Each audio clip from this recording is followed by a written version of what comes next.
Well, when did you see Diamond alive for the last time, Miss Roberts? About 11 p.m. on the day of his acquittal in Albany. How did you learn that he had been murdered? When I awakened by newsboys' cries, Jack Diamond slain. Well, what happened then? I fainted, and I nearly fell out of the bedroom window.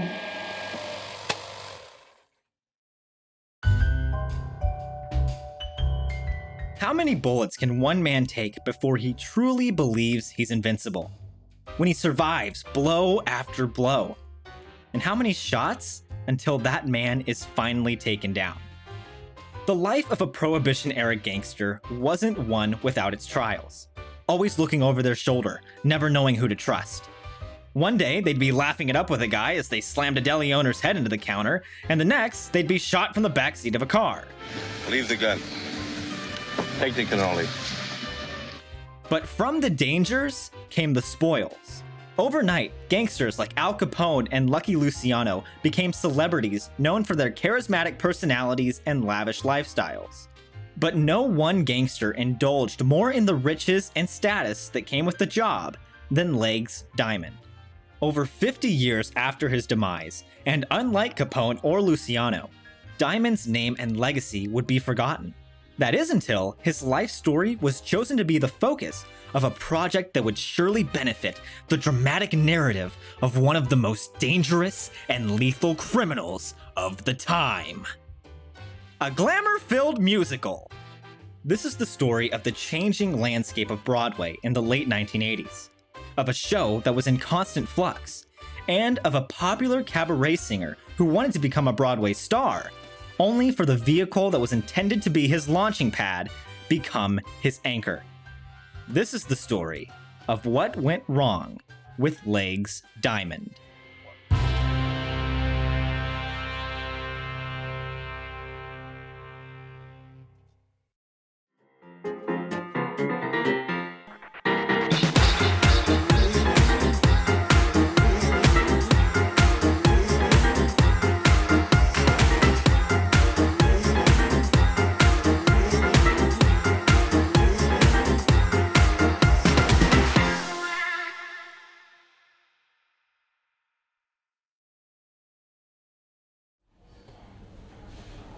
On May 1st, 1931, Jack Diamond slowly opened his eyes to find himself in an Albany, New York hospital. He had been shot. Again. To say that he had become a polarizing figure would be an understatement. Jack Diamond's life and crime began modestly, with simple petty crime and jewelry store robberies. It was once he got out of prison in 1921 that his life would drastically change. Through a connection with the gangster Lucky Luciano, Jack would get a job for a forward-thinking businessman named Arnold Rothstein, otherwise known as the man who fixed the 1919 World Series. Fixed it? Fixed it. Well, how do you manage that? Saw the opportunity, I suppose. A year earlier, the 18th Amendment to the Constitution had gone into effect, making it against the law to manufacture, sell, and transport alcohol. While there was much opposition to the law, the widely held perception was that prohibition would be a great thing for the country. The number of abusive spouses would drop, the productivity of the American workforce would rise, and in all, America would become a more peaceful place to live. That wouldn't be the case. With the big brewing companies out of the picture, it posed an incredible opportunity for the violent forces of organized crime, especially Arnold Rothstein. Diamond was brought on board to serve as security to ensure that business deals went down without any problems. Seeing how lucrative the underworld crime industry was, Diamond picked up a side job freelancing as a hitman, and soon began his own bootlegging operation with his younger brother Eddie. The brothers found themselves making more money than they knew what to do with, thanks to their strong-arm guerrilla techniques of attacking trucks that were being used to secretly transport booze to various speakeasies in the New York area. After hijacking a shipment that was connected to a mafia syndicate ran by Dutch Schultz and Luciano, Diamond would instantly paint himself as the clay pigeon of the underworld. If bullets were magnets, then Diamond was the kitchen fridge, In 1924, he was shot while stopped at an intersection along 5th Avenue, driving himself to a hospital to get the shotgun pellets removed from his head. In 1925, he would be hit twice after finishing collection rounds in Lower Manhattan. In 1930, 3 men would force their way into his hotel room and gun him down. Still in his pajamas, he would take 2 shots of whiskey and drag himself to a nearby hospital. By 1931, after so many failed attempts to whack Diamond, Dutch Schultz would exclaim, "Can't anybody shoot this guy so he won't bounce back?" He seemed to be unkillable, and it's believed that his ability to escape certain death situations is what earned him the moniker of Legs. By December, Diamond had become a celebrity on the East Coast. None of the newspapers would refer to his crimes, but would instead simply refer to him as a wealthy gentleman on the town. He was flamboyant, stylish, and possessed the cocky confidence that could only come from a man who had survived so many attempts on his life. But behind the gentleman Jack persona was a ruthless, cold-hearted brute. He committed some truly heinous crimes, including shooting 3 patrons at his Hotsy Totsy club and tying a man to a tree before setting him on fire. Still, nobody could touch him, not even the police. On December 18, 1931, Legs was acquitted of kidnapping a driver to interrogate him about his alcohol shipments. After celebrating with his mistress, former Ziegfeld Folly Kiki Roberts, an intoxicated Diamond would stumble his way back to his rooming house and pass out on his bed. Around 5:30 on that crisp December morning, 2 men entered Diamond's house and shot him in the head 3 times. Since Diamond had crossed so many people in his life, the murder was never solved due to the high number of suspects.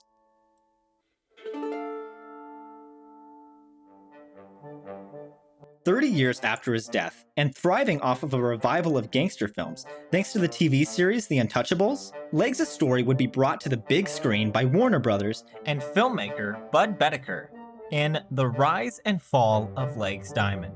He was initially nervous about directing the film because he didn't think that audiences would want to see the mass killings and bursts of machine gun fire that had become the norm for gangster flicks. He decided that if he was going to make it, he needed to make a comedy about Legs and his wife Alice. That's not to say that it would be a laugh-a-minute romp, but rather would adopt a comic tone set in a serious framework. While the film wasn't afraid to take its liberties, it chronicled the story of a small-time crook rising to the highest levels of success in the crime world, only to have his extreme sense of hubris become his downfall. "You can't kill me, I'm Legs Time." The film would be a stylish, melodramatic, true crime film, documenting Legs' life that would be amplified by the charismatic machismo of lead actor Ray Danton. He was able to paint a portrait of a man who was charming on the surface, but was hiding a heartless, unsympathetic monster underneath that could emerge at any moment. The film was generally overlooked upon its release, and was never regarded as more than just a B-movie gangster flick. That is until singer-songwriter Peter Allen got an idea. By the early 1980s, Allen had accomplished what many performers could only dream of. He had become a renowned songwriter for his introspective style, writing for singers like Olivia Newton-John, and winning the Academy Award for Arthur's Theme, which he had composed with Christopher Cross and Burt Bacharach in 1981. That same year, he performed the hit song I Go to Rio at Radio City Music Hall, where he rode a camel and became the first male dancer to dance with the Rockettes. But in his mind, he still hadn't cemented his legacy. He had become tired of working in the cabaret scene in Las Vegas and Atlantic City casinos for people who had too much money. For the longest time, he dreamt of writing and performing in his own show on Broadway. But he couldn't find a subject or character interesting enough. That all changed while he was working on a television show in Los Angeles, where he learned that Lily Tomlin was going to be playing a woman gangster in a new movie based off the 1960s film The Rise and Fall of Legs Diamond. Alan remembered loving the film as a child. Legs was hand down a compelling character, and his life was anything but lackluster. Talking to his partner, Charles Sapon, Alan told him that the idea of adapting the 1960s film would be a great idea for a musical, especially considering that there hadn't been a show set in the 1920s for a long time. In 1984, to better learn the history of the notorious New York City gangster, Alan and Sapon would leave New York and fly to Australia to spend a month locked away in a public library researching. After coming up with a rough draft for the story and 5 songs, the pair was ready to fly back to the States, where they figured they'd be able to stage the show in a couple of months. But unsurprisingly, Broadway had other plans. While Peter and Charles were incredibly enthusiastic about the show, when they started shopping it around, many of the producers didn't share their sentiments. While they liked the songs, they were more concerned with the book and if 44-year-old Alan could convincingly play a cold-blooded, ruthless killer. Both Alan and Diamond were flamboyant in their presentation. However, this was for 2 different reasons. As theater blogger Joel Fenster put it, Alan's flamboyance came from his showbiz roots. Diamond's came from essentially being a cocky jackass. The years would continue to pass, and interest in the project continued to be stagnant. Still doing his concert tours, Alan would incorporate different songs from the score and introduce them as songs from his forthcoming musical. The more times he said it though, the more the audience started to yell back, "You said that last year!" Diamond's chances of being staged were looking pretty bleak, and it seemed that Alan would be stuck performing in Atlantic City as a diversion from the gambling tables. But then in 1988, producers Arthur Rubin, Marvin A. Cross, and Jimmy Niederlander decided to give the show a shot. When the workshop started, Alan and Sapon had written a script that was a fairly close adaptation of the 1960s film. While the producers thought that the characters and plot points were strong, they were worried about the show's dark second act. The British mega-musical style began to have an influence on many shows staged during that time, and with shows like Les Mis and Phantom, the second acts would usually deal with more dramatic conflict, resulting in them being more somber. The producers hated this, and wanted to give the audience some good old-fashioned fun by making the second act considerably lighter. It was decided that Legs Diamond would bring on Tony Award-winning librettist and future Edna in Hairspray, Harvey Fierstein, to replace Sapon as the new book writer.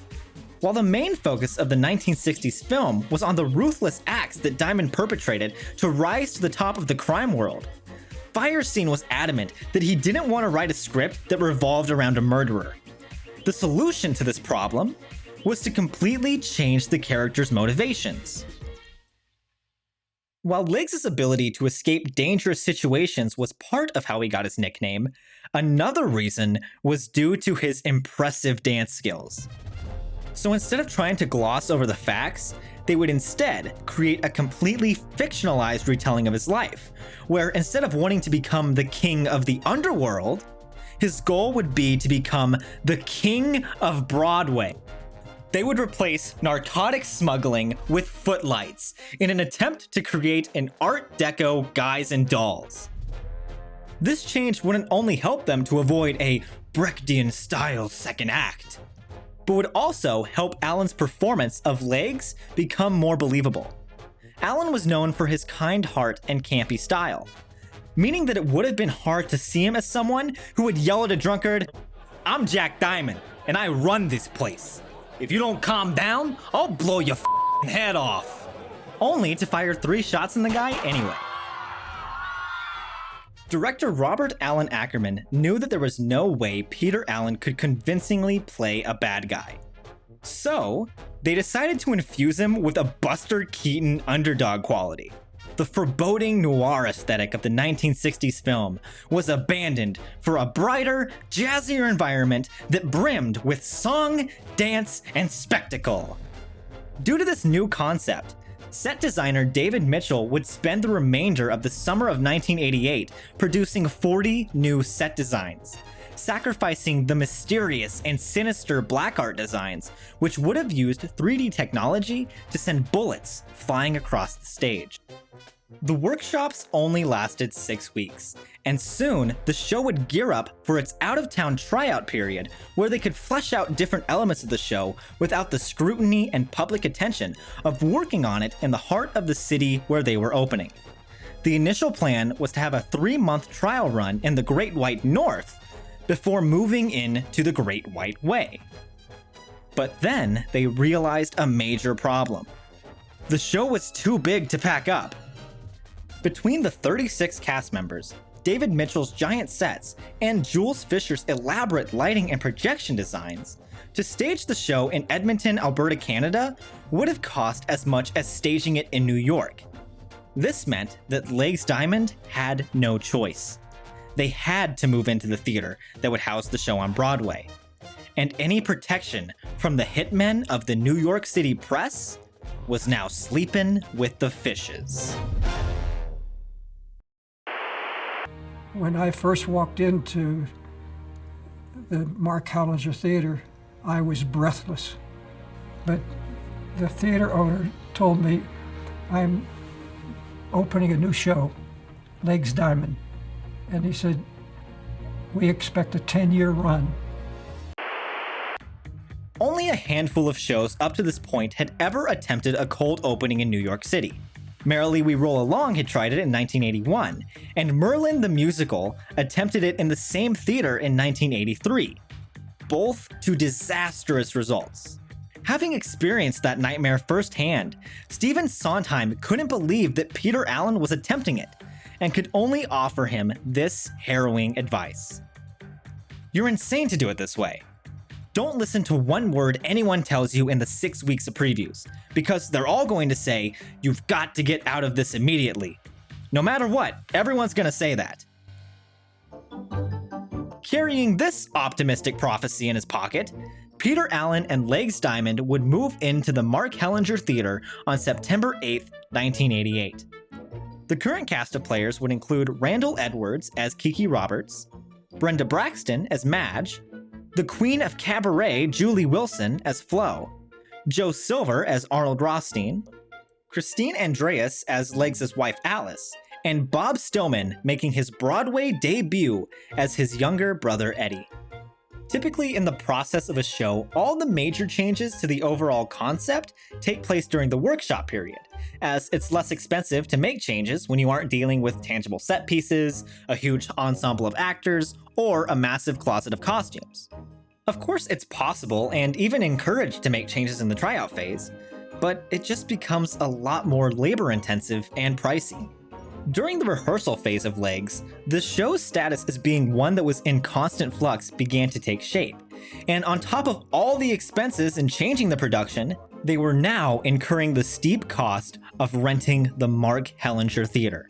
And so, a little more than 1 month after rehearsals began, LAZTM would open its doors to the public for its preview stage. And now, the behind-the-scenes troubleshooting would be brought front and center for all to see. During the 1988 to 89 Broadway season, the Great White Way was dominated by Andrew Lloyd Webber, Cameron Mackintosh, and Trevor Nunn. This meant that Legs held a unique spot by being one of only 6 New Book American musicals to debut that year. On top of the problem of having dark second acts, producers also hated the heavy-handed use of spectacle among these mega musical shows through their set design, lighting, and costumes. The creative team wanted Legs to be a show that would give audiences a break from these pompous, bloated productions. They would achieve this by creating a modest show, which included only 30 moving sets, a cast of 36 people, 19 wigs and costume people, a computerized lighting system equipped with more than 500 lighting cues, 38 stagehands, scores of tradesmen, and 300 costumes. Ah, minimalism at its finest. The set was a technological feat in that it never stopped moving. The way that David Mitchell and Jules Fisher saw it, sophisticated audiences came to the theater expecting to be bombarded with constantly changing visual effects. They didn't have time to wait while the curtain dropped and stagehands manually adjusted the sets. As expected, this resulted in many complications, which meant that the show was a week late going into previews. That delay would cost the production nearly $1 million. By the time previews finally started, the show was still a long way from where it needed to be, and a lot of the creative team knew it. The first preview could have been something taken right out of a Mel Brooks movie, with Harvey Fierstein and Robert Allen Ackerman mirroring Max Bialystock and Leo Bloom standing at the back of the theater counting people as they walked out of Springtime for Hitler. It was a disaster. Set pieces crashed together, trapping actors between fabricated trains and nightclubs. By the time all was said and done, the show had ran over more than 3 hours, ending at 11:15 p.m.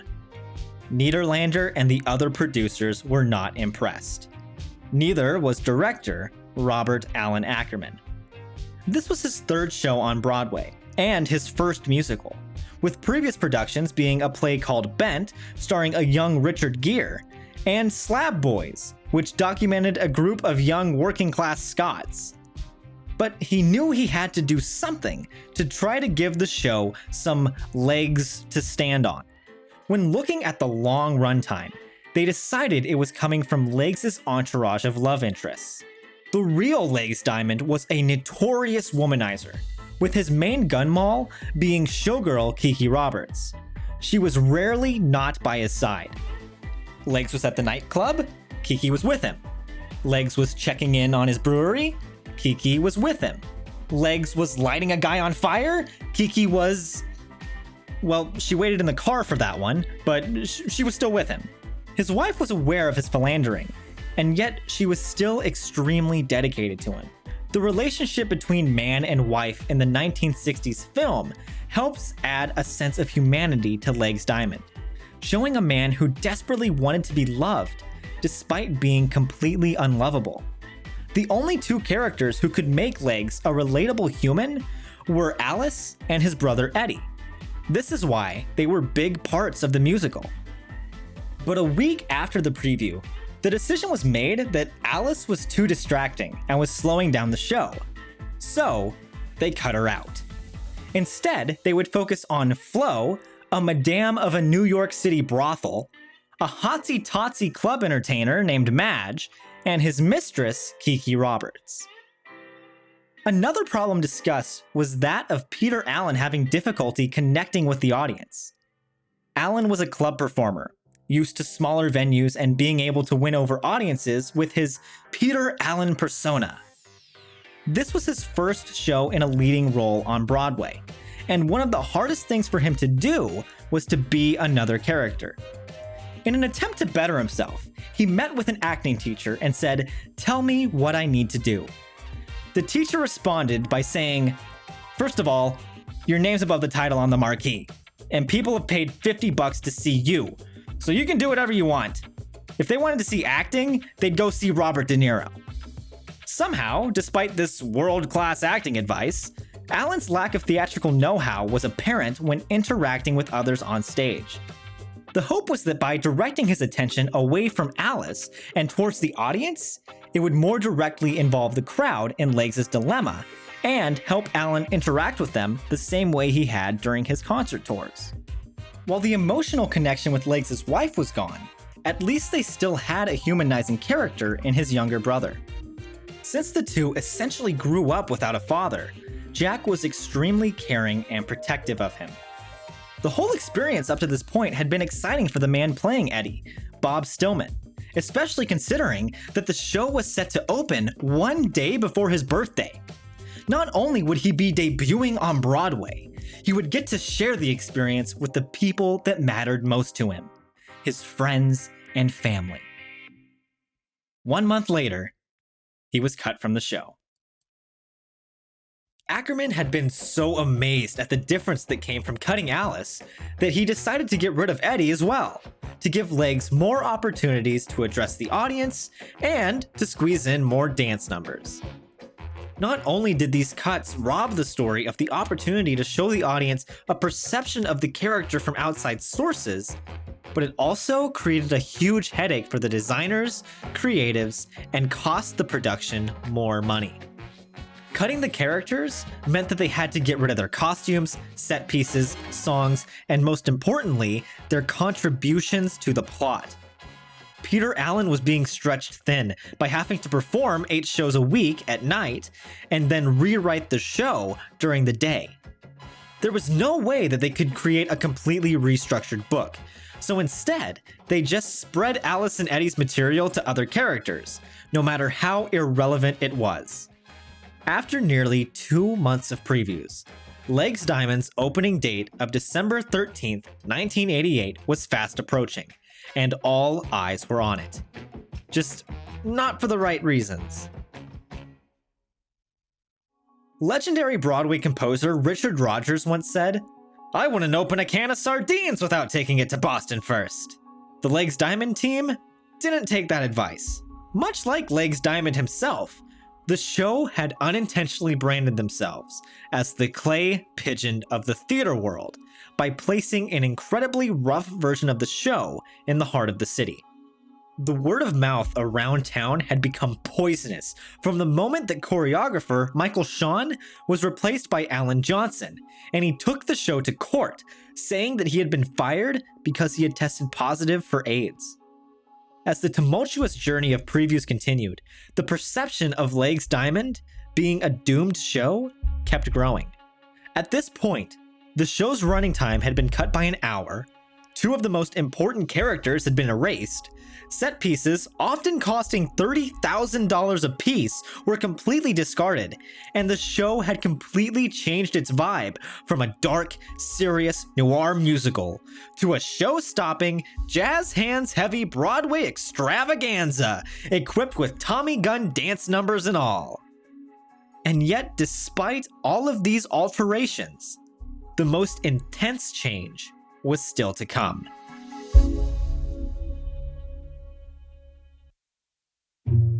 Making huge changes to a show's concept during workshops is ideal. Making major adjustments during rehearsals and out-of-town tryouts is a headache, but still is to be expected. Completely redesigning a major section of a show 11 days away from when it's set to be frozen and no more physical changes can take place is suicide. So guess what happened? Despite restructuring the production to have Legs address the audience for basically the entire duration of the show, they were still running into the problem of Peter Allen not getting entrance applause when he came on stage. In essence, he was the star of the show, but nobody cared. This had been a constant problem since previews had started. Before a Thursday night preview in November, a single sheet of yellow legal paper floated its way from the hands of Peter Allen to the stage manager. And almost instantly, alarm bells began to sound. On the piece of paper were lyrics to a brand new opening number. The entire company went on high alert.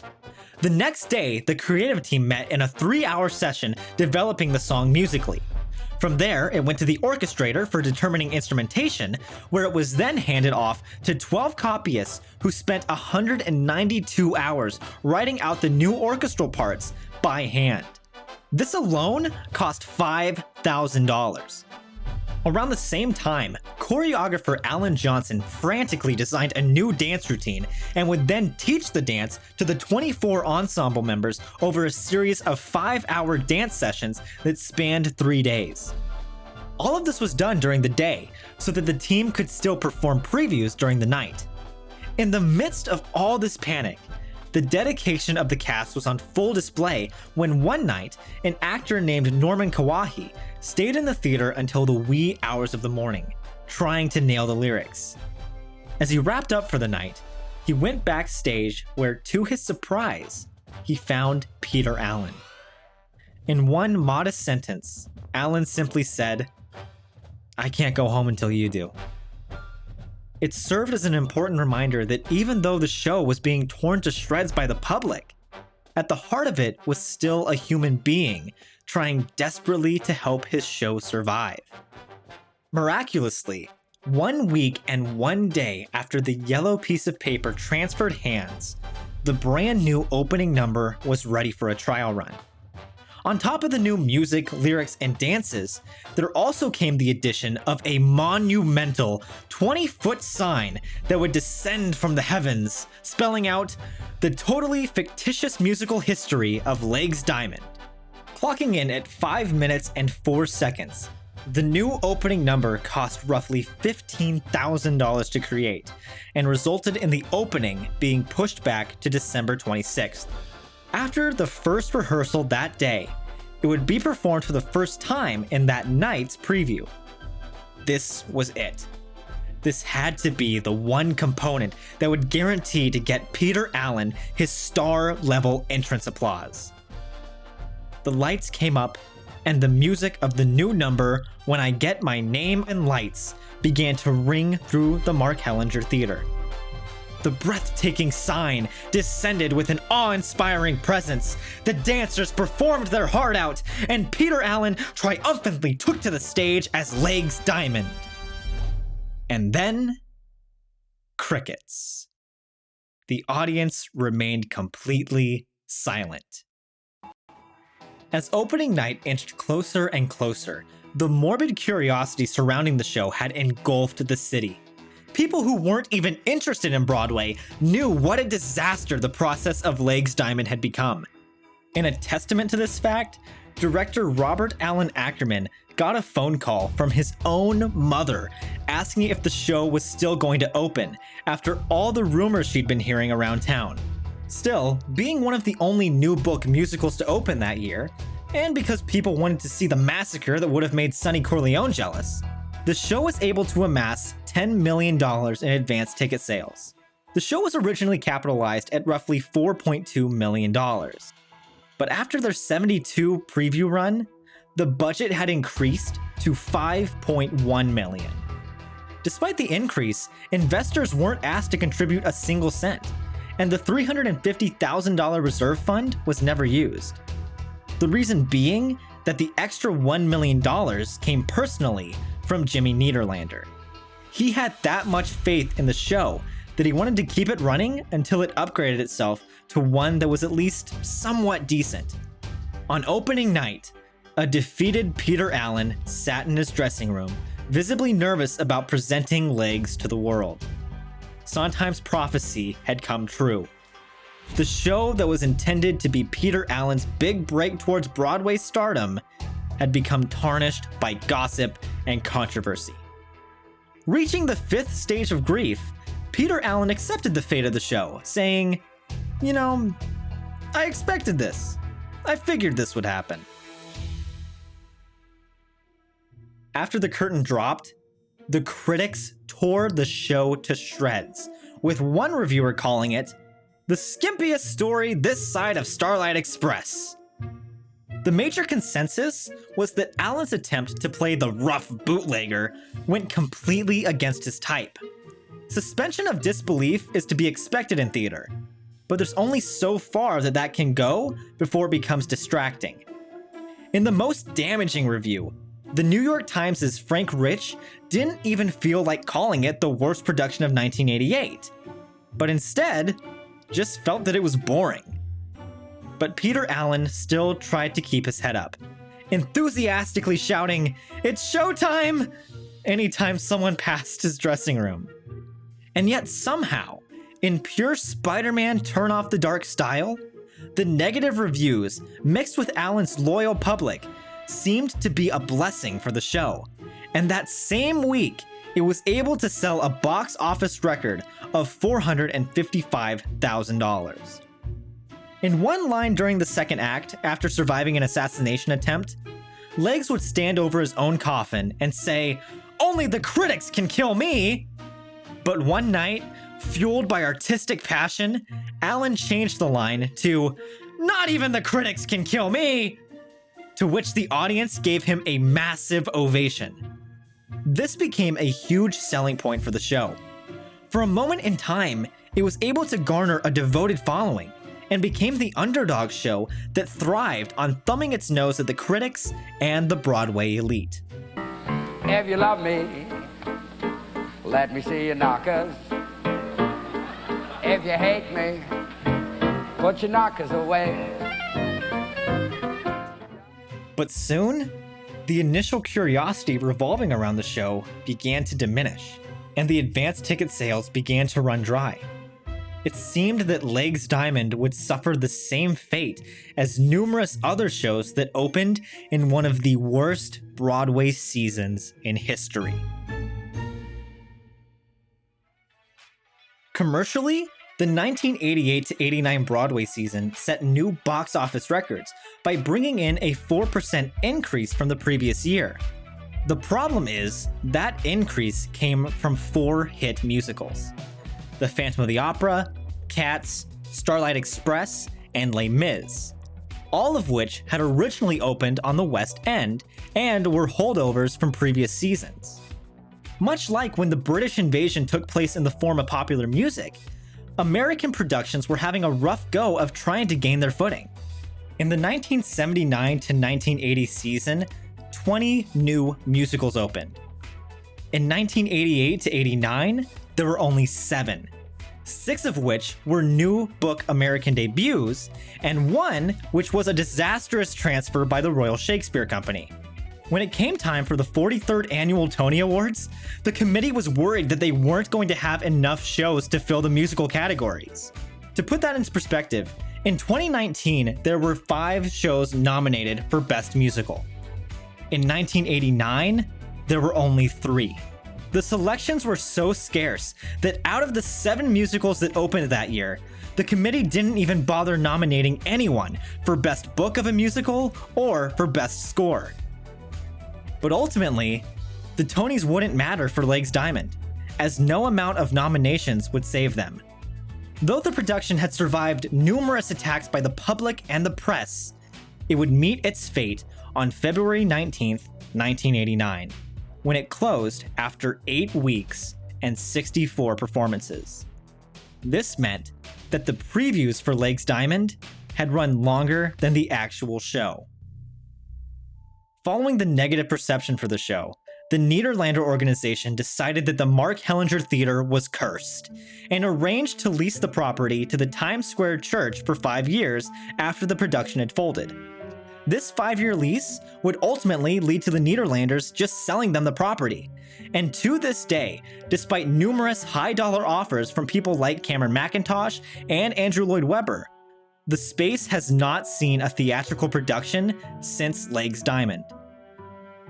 Following the show's closure, Broadway would continue its foray into the world of the mega musical, with productions becoming bigger and flashier. As a result, Legs would become a victim of time and vanish from the minds of the theater world. The only copy of the final script was locked away, and many of the orchestrations that the copyists had spent hours transcribing disappeared without a trace. Michael Betts of Musical Theater West was granted access to the final book, and despite the missing orchestrations, he and his team were able to reconstruct over 24 songs just by listening to the original cast recording. For one night only, they strove to give Legs the production that could have made it a hit. In 2017, 2 reunion concerts took place at 54 Below in Manhattan, with Bob Stillman and Christine Andreas finally getting to perform as Eddie and Alice. While the reunion was exciting, it was also accompanied by a sense of somber melancholy. At the time, 19 members of the original team had passed away. This included Peter Allen. He passed away only 4 years after the closing of Legs due to complications from AIDS that had also claimed the life of his partner, Gregory Connell. But in a way, Allen's Broadway story didn't end there. His own life would be turned into a jukebox musical called The Boy from Oz. It would receive massive commercial and critical acclaim, being nominated at the 2004 Tony Awards for Best Musical, Best Book of a Musical, Best Performance by a Featured Actress, and would walk away with 1 win for Best Performance by a Lead Actor for Hugh Jackman as Peter Allen.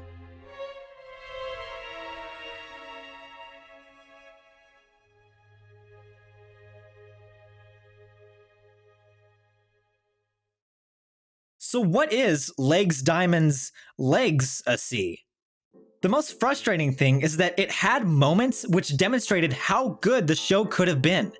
The score created by Allen was elegant, beautiful, and inspired in many areas.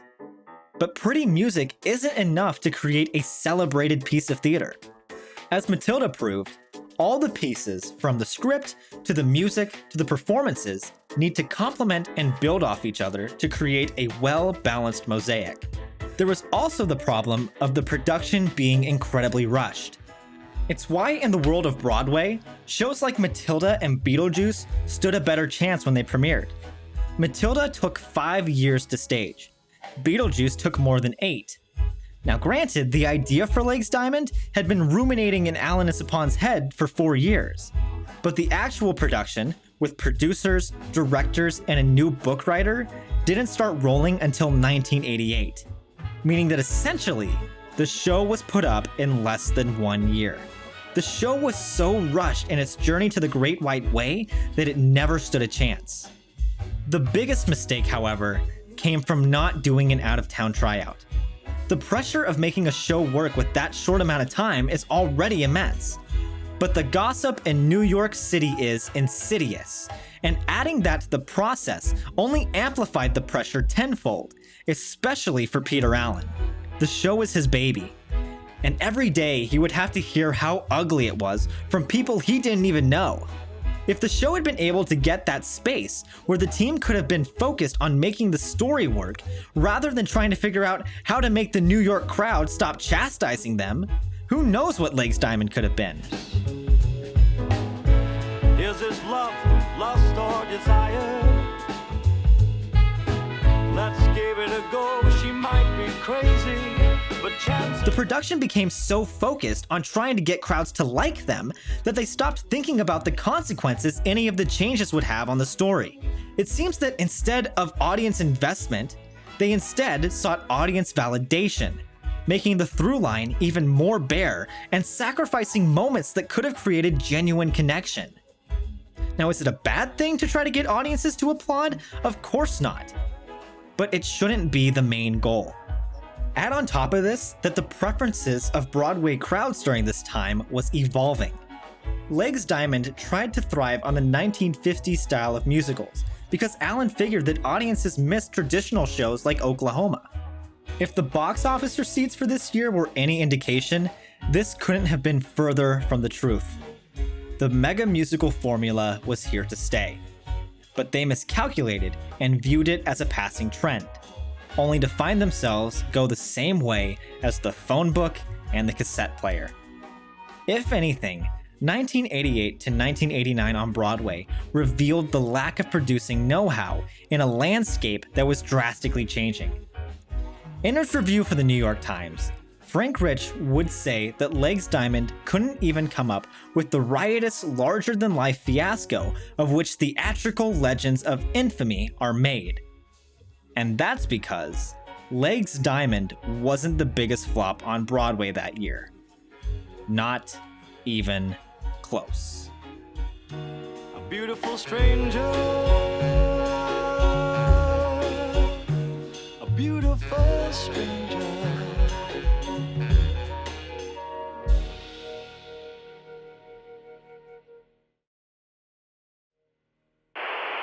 Well, this has the unexpected combination of the people from Fame and the Royal Shakespeare Company, a combo of funk and high-gloss stage effects. It has pyrotechnics, illusions, high-tech, and high volume.